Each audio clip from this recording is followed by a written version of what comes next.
So I'm in my garage today working on the clutch setup for my engine transmission combo to go in my 78 Mustang.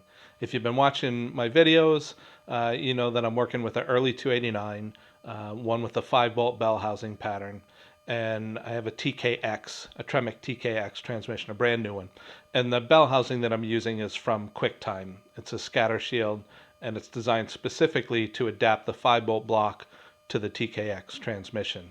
Now, I've got several challenges in trying to put this setup in my car. Most of the Mustang IIs, most of the V8 cars, had automatic transmissions in them. For the whole 74 through 78 Mustang II production run, the base model of the 4 and 6 cylinder versions of the car came with a manual transmission, and you only got an automatic if you ordered that specifically, and it most likely would have been a C3 automatic behind the 4 or the 6. If you purchased a V8 car, it would have come standard with a C4 automatic transmission, unless you specifically ordered the 4-speed. Now, the 4-speed transmission that it would have come with was unique to this car. It was a Borg-Warner transmission, but it wasn't one that was used in earlier or later Mustangs. And it's known for doing the job in a stock application, but not being able to put up with much abuse at all. The other thing that's unique to the manual transmissions in the V8 cars is they used a unique bell housing and flywheel setup. So the small block 4, the 289 302 standard flywheel is 157 tooth. And on the Mustang IIs, they used a 148 tooth flywheel. So it was smaller in diameter. And while the block was the same, the 302 6-bolt bell housing pattern, the bell housing itself was profiled differently. It tapered down much more quickly as it could to accommodate a smaller diameter flywheel. They also moved the starter location and clocked it a little lower and a little closer into the engine to tighten the packaging there as well. And so the shape of the bell housing is very different from what you would find pretty much in any other V8 Mustang factory application, earlier or later. And so trying to adapt different engine and transmission combos into a Mustang II requires you to work around that. Now, if you want to go traditional and just put a C4 in there, you can just do that. It'll fit. If you want to put a top loader in there, it'll fit with some challenges. You can put a T5 in there, that'll fit as well. The TKX is a little bit fat. It's a large diameter transmission. Comparatively, the body of it is really thick, but it also fits in there pretty well, as long as you take into account certain things. One of the most challenging pieces of this for me to work around is how I actuate the clutch. So early Mustangs, early cars in general, typically used a mechanical linkage to actuate the clutch. You stepped on the clutch pedal, that moved a rod and a bell crank and so forth, and that moved a release fork in the transmission that pushed against a throwout bearing, and the throwout bearing actuated the springs on the clutch to release the pressure of the clutch. The next generation of cars switched to a cable. So they got rid of all the mechanical linkage and they attached a cable to the clutch pedal. So when you stepped on the clutch pedal, a cable pulled on the release fork, and that's what actuated the springs on the clutch to release the pressure. That's what was used in the Mustang IIs. And then now modern cars use a hydraulic clutch setup, which has the beauty of being the easiest to package in there. Because if you have a cable or if you have a mechanical linkage, you've got external pieces that have to work around the body of the car, the exhaust, other mechanical system components, and so forth, without interfering with each other. So hydraulic is the cleanest method if you can do it, but that has some challenges as well.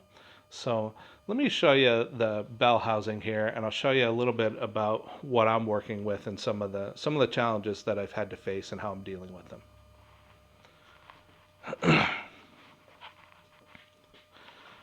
So here is my QuickTime bell housing, and one of the reasons that I chose this bell housing is, well, obviously because it can adapt to my TKX, but there are other solutions for that. They're just not as clean.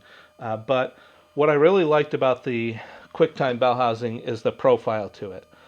So it stays a constant diameter in this front portion here, which is where the flywheel and the clutch are found. But once you get past that, it really tapers down quickly. The stock bell housing has a very traditional curve to it. A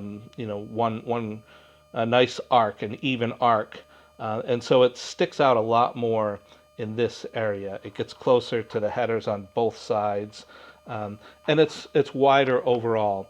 And so when you're working with an application where there's a tight clearance between the transmission tunnel of the car and the bell housing, having this profile helps with that greatly. Now, why do I love my 5-bolt 289 over the 6-bolt 289? Well, it's these two bolts on the top. On the 6-bolt bell housing pattern, the two bolts are closer together and they're higher up. And that makes them very challenging to access in this particular car. This is a problem unique to the Mustang II I'm talking about here. So on the 5-bolt, they're spread further apart and they're lower down, which makes them easy to get at from under the car, especially with this profile on the bell housing. I've run other transmissions in Mustang IIs, but this one gives me the best access to the bolts. And so you can actually work on the engine and transmission in the car. You can remove the transmission, you can remove the bell housing, and you can do it relatively easily. And do it with a traditional 157 tooth flywheel that you would have in any other small block Ford V8, which gives you options, because you're not going to find, for instance, a steel billet flywheel for a 148 tooth application. They're not used. So nobody produces them. Maybe somebody does, but if they do, it's probably unique and rare. Some of the challenges I do face, though, especially in the Mustang II, these headers are purpose-built for the Mustang II, and they're purpose-built for the Mustang II with the stock bell housing, and so the starter bulge gets pretty close to them on this side. I actually ground on this bulge and on the flange up here where my finger is in order to create clearance. And now there's not a ton of clearance, but there is clearance. The other issue that you have is on this side, these headers are actually made for an automatic transmission car, and so the opening where the release fork that would actuate the transmission goes through is partially blocked by this header tube. And it's done that because these are actually designed to work with the automatic transmission, and there's no need to get at this portion of the bell housing. So I wanted these headers specifically, but I knew I was going to have to work around this issue. And so the issue is that, let me get another light on the situation here. Inside the transmission, you can see the spring here. All these little fingers represent the spring that actuates the clutch. This is what's called the diaphragm clutch assembly. The early ones were the long style and the Borgen back, and they had 3 fingers that stuck out. But pretty much everybody uses a diaphragm nowadays. But what has never changed, regardless of what type of clutch you're using, in order to release the spring pressure and allow the engine to spin without spinning the transmission, you have to compress these springs, and you have to do that by pushing them in towards the engine. And there are a couple different ways that that's done on early engines. Ford, Chevy, any other manufacturer, doesn't matter. They all face the same problem. One is to use a release lever. And with the release lever, there are 2 configurations, or they call it a release fork. It comes in from the side where my hand is, and it lays across the throwout bearing, which would be in the middle here, and it either pivots using a bracket like this that goes inside here. And there are a couple different styles.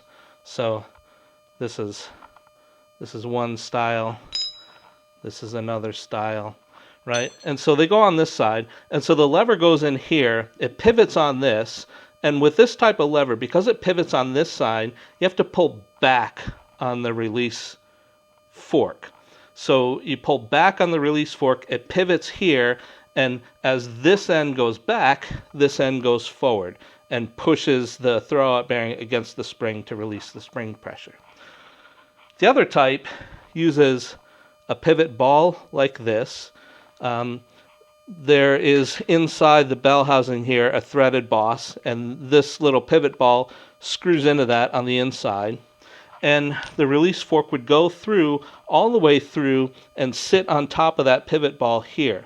On that type, the release fork sits on the pivot ball here and against the throwout bearing, and by pushing it forward that way, it pushes against the ball here and pushes that way on the throwout bearing as the lever is pushed forward. So with a release fork, you could either pivot it on this side and pull back in order to actuate or in order to relieve the spring pressure using the throwout bearing, or you can pivot on this side and push forward on it.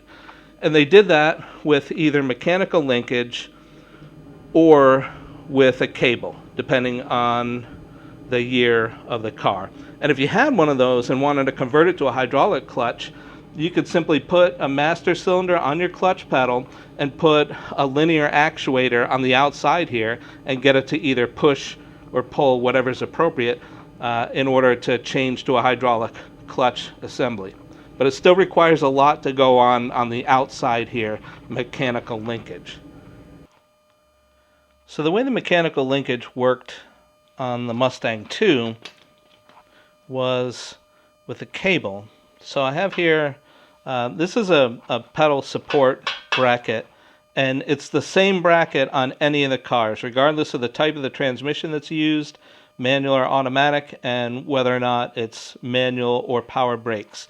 This bracket is the same on all of them. So if you want to convert your car from automatic, like this one's still got the automatic brake pedal on it, if you want to convert that to a manual transmission, you don't need the bracket, you just need the pedals. I guess technically you could just cut down your automatic transmission brake pedal, but the bend in it is a little bit different on the manual car. So this is the stock clutch pedal, and it's got a pivot bolt on it, and you can see this assembly up at the top is where the clutch cable attached. So the clutch cable came through the firewall, and this pedal actually attached through this upper hole in the bracket. Now the brake, you can see this brake pedal here pivots in this upper hole here.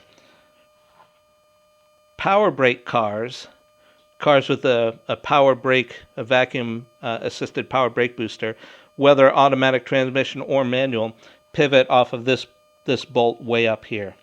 Manual brake cars pivot off of this lower bolt here. And so regardless of the type of brakes, the clutch pedal goes through this pivot here, and this is the forward stop, so it'll be spring loaded to hold the pedal in the up position. And actually, if you look at the pedal relationship here, this is kind of accurate. The clutch pedal sits way higher or way closer to the driver than the brake pedal does normally in the car. That's a normal setup for it. So the brake pedal is further towards the firewall, down low like the gas pedal, but the clutch pedal sits way up high. Okay, and so mechanical linkage on this car, the cable attached here, went through the firewall, down to the transmission, and pulled on the release fork to pivot it to release the brake. Now, I mentioned my headers, and you can see it from this angle, really obscure this opening in the bell housing. I wanted the header. This primary tube kicks way back like that in an effort to keep it as close to the same length as the other three. Now, they're not true equal length headers, but they are pretty close. As close as you can get without, with packaging them in the stock car, as it were. If the only goal were to make them equal length, then you could do that, but then you'd have to cut some sheet metal and so forth, and maybe relocate the steering. So this is close, though, and these headers work really well in this particular car. So I needed to find a way to work around that. So I decided to go with a clutch assembly, or a hydraulic clutch assembly. Now, because of my situation here between my custom headers and my aftermarket bell housing, none of this stuff was ever intended to be on this car, so or even together on this engine, and so it doesn't really line up well. And I realized pretty quickly that any effort to use a hydraulic actuator to actuate the stock release fork was going to give me a lot of problems. So I decided to go with a hydraulic throwout bearing. And I'll show you that in just a minute, because the beauty of that is it mounts up inside the bell housing, and the only thing that has to come through that hole are two hydraulic lines, and they're small diameter hydraulic lines. So the only other thing I had to solve, that one was actually pretty straightforward. Once I realized what I had to do, I figured out which throwout bearing I wanted to use, and then I just had to figure out how to convert the clutch pedal to hydraulic. Now, I got really lucky here because, in dealing with a Mustang II, it can be extremely challenging to find parts.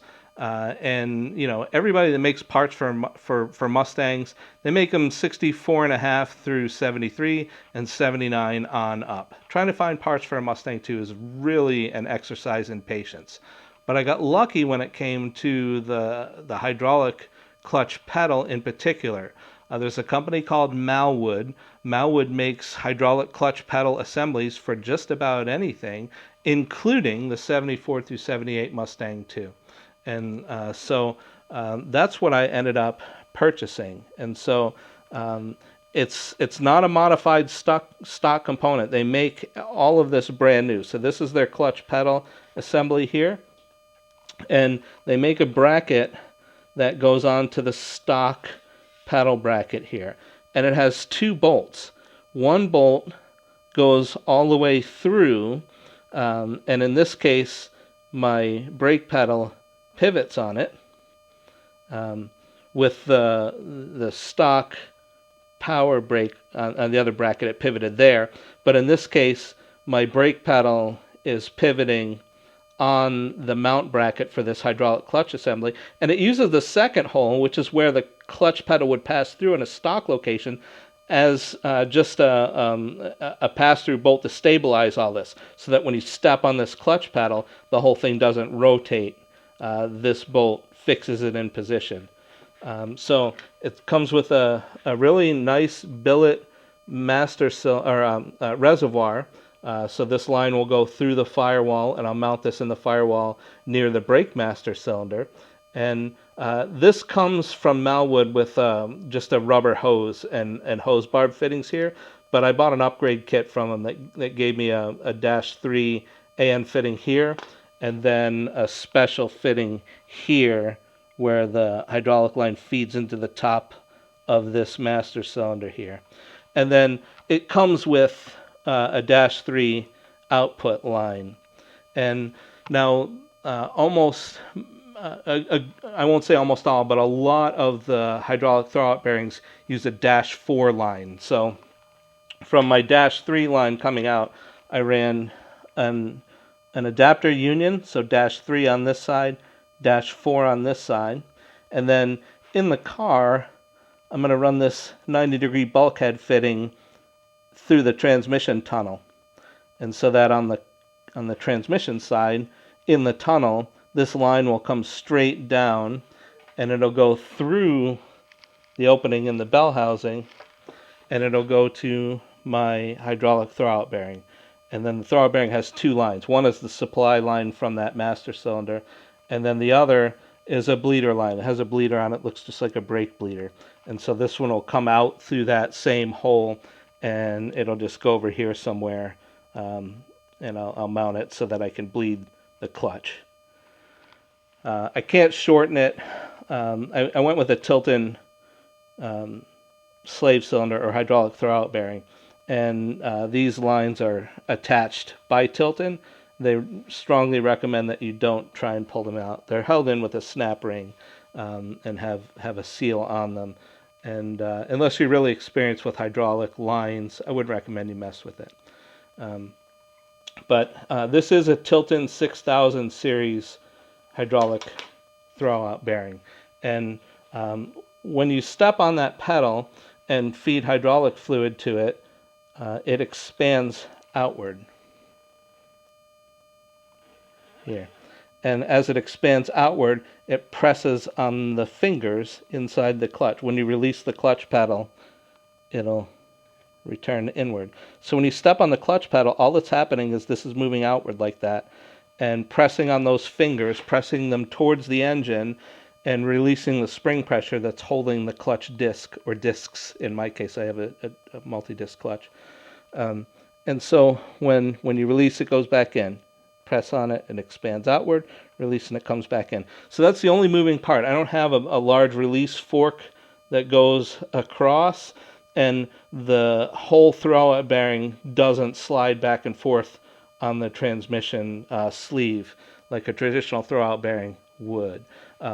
You replace one of the four front bearing mount bolts with this stud, and the stud keeps the throwout bearing from rotating.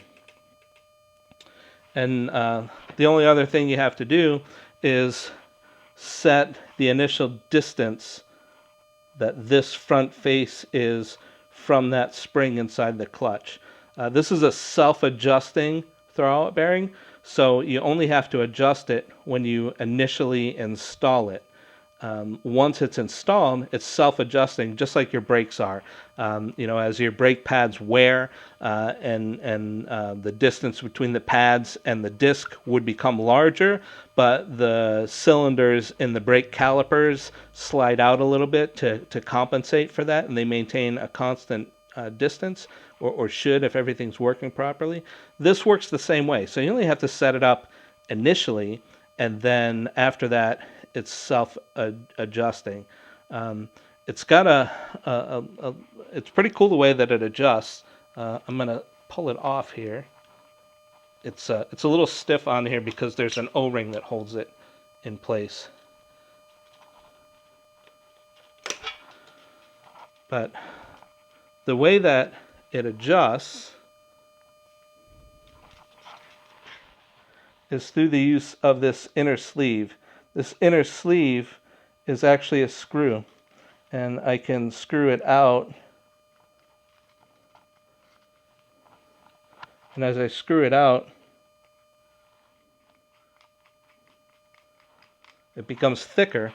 So screwing it out has the effect of moving it closer towards the transmission, or towards the clutch, and screwing it in moves it closer towards the transmission. And you need to be able to adjust it back and forth to set the initial distance. Now, if your distance is a lot, you can use a spacer like this to account for a portion of it. And I'll show you really quick the measurement that you have to take. Let me just pop this back on here. The other thing you have to watch out for is that this stud that retains the bearing and doesn't allow it to spin is universal length. And it's critical that the tip of this does not go past the front face of the throwout bearing. And so you can actually cut it down. And while this one has about a 1/4 inch of distance, I want more, so I'm probably going to cut another 1/4 inch or so off of that. I'll cut it back, maybe to the so it's just behind the aft face of the throwout bearing, just because I don't want any possibility under any circumstance that this could contact the clutch, because this is stationary and the clutch is rotating with the engine. And so in order to set this up, what you have to do is make sure that there is 125 thousandths clearance between the forward face of this thing and the clutch fingers. So let me show you how to make that measurement. Okay, in order to set up the throwout bearing properly, you need to know how far these fingers are from this face of the transmission. Now these fingers, you may be able to tell from the video, are rounded. And so you need to measure from the highest point. You can't measure from the tips, and you can't measure from down here on the body. Your measurement will be incorrect. So you need to find the high point on the tips and measure from there. And I would recommend measuring at multiple locations around. Now, in order to measure it, I take my caliper and I extend outward in order to measure the depth. The problem with that is you can see if I just try and measure from the surface of the clutch here, I'm at the wrong point on the finger. I need to be out here. And so I've got to use something to space this tool further out into the middle here so that I can get the correct measurement off of these fingers. And so what you'll see a lot of people do is they'll take a tool like this and they'll stick the caliper like this, and then they'll extend it outward to measure, which will get you the right point, but you have to be careful about not pivoting the tool like this. And it's real easy to do because this is very thin and flat and it wants to pivot. And so it does have the benefit of having a large flat surface here to lay the tool against, so you know when the tool is flat, but it's still real easy to get the whole thing crooked. So there's two ways you can solve that. One way is I have a nice piece of billet aluminum, and I'm working off camera just for a second here, and I'll bring it in and show you. I've got a nice piece of billet aluminum here that I can attach, and that gives me a flat surface to work off of, so that I don't have so much to worry about. But this is easy to move as well. It's not ideal. It's better, but I find the best method is to just get a piece of steel that you can lay flat on the surface and then measure off of that. And by doing that, you'll be able to measure exactly to the tips of the fingers all the way around. Do that in multiple locations and find out what that distance could be.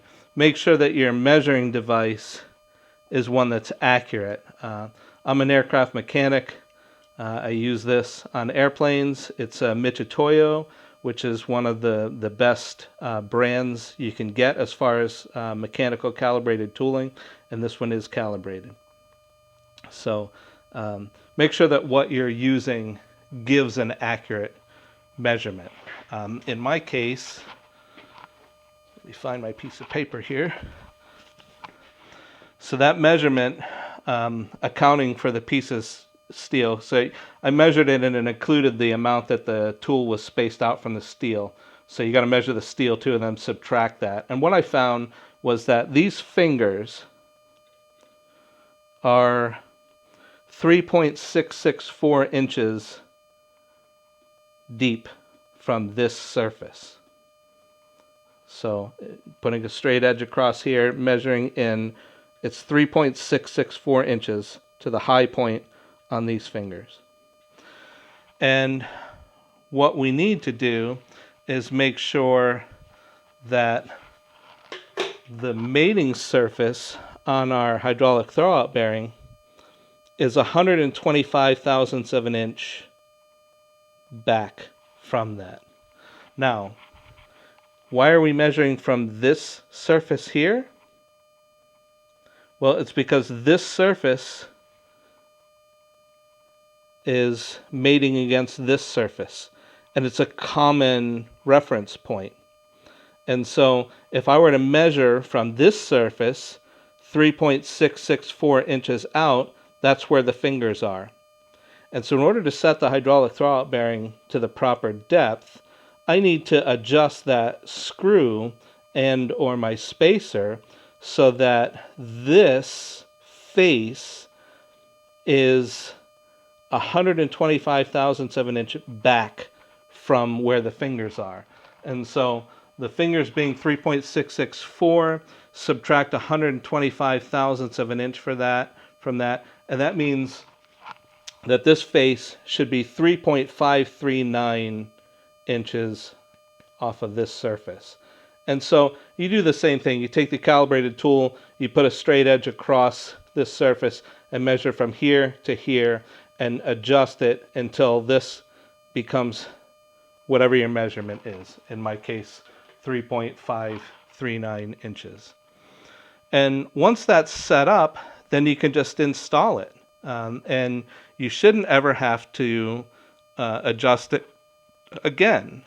If you do have to adjust it, obviously you're going to have to pull the transmission out so you can get to the throwout bearing to adjust it. But it is self-adjusting in operation. And from past experience, the Tilton 6000 series is a very reliable hydraulic throwout bearing, and they work pretty well. So fingers crossed, I shouldn't have to do much in order to maintain it.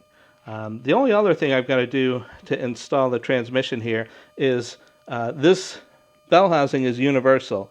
It'll mount, and it's purpose-built to mount to the 5-bolt 289, but on this side, there are multiple bolt patterns because you can bolt the TKX, you could also bolt up a TKO or a T5 or even an old top loader. They will all bolt up to this flange. There's a bolt pattern for each, and then there's a couple configurations of the release fork if you wanted to use a stock setup there. But because of that, this opening is universal. And so they give you a couple adapter rings, and the adapter rings have a flange on them, and the transmission opening has a flange. So when you stick these in, they go in and they mount against that flange. It can't go through, and it's kind of a tight fit, so they won't come back out. So like this gold one, if I put that on, it's a little too loose.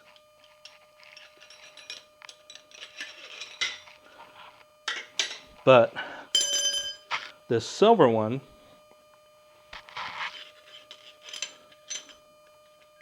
is perfectly sized for this transmission.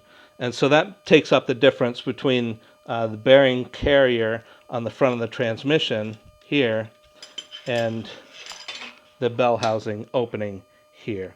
So the transmission will fit nice and tightly into that hole, and the bell housing itself is aligned.